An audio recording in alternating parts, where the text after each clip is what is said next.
matin. L'édito politique sur Europe 1 avec Le Figaro. Bonjour Alexis Brézet. Bonjour Dimitri, bonjour à tous. Alexis, selon un sondage IFOP publié hier par Valeurs Actuelles, Marine Le Pen serait en position de remporter le second tour de l'élection présidentielle. Elle ferait jeu égal avec Édouard Philippe. Elle battrait Gabriel Attal d'une courte tête.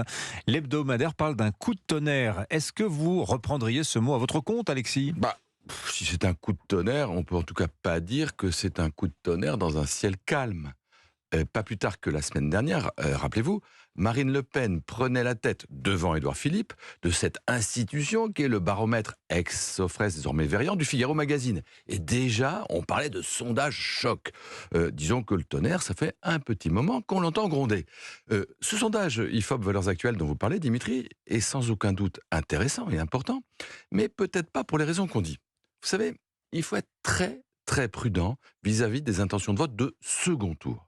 Les médias les commandent, les gens adorent parce que c'est clair, c'est facile à interpréter.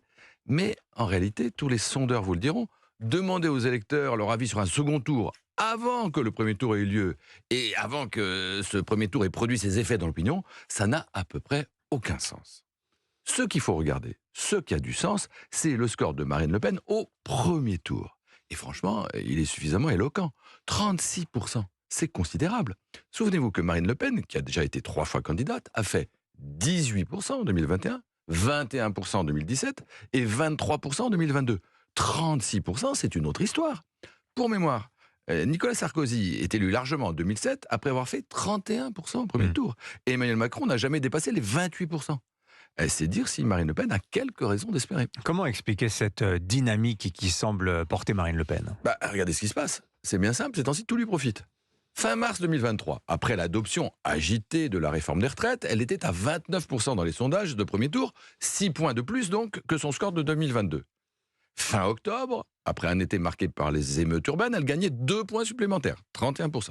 Début janvier, après la mort du jeune Thomas Crépol et les débats sans fin autour de la loi immigration, elle gagnait encore 2 points, 33%. Et aujourd'hui, après la crise des agriculteurs et le grand déshabillage de la même loi immigration, la voici à 36%. Difficile de ne pas voir entre ceci et cela un lien de cause à effet.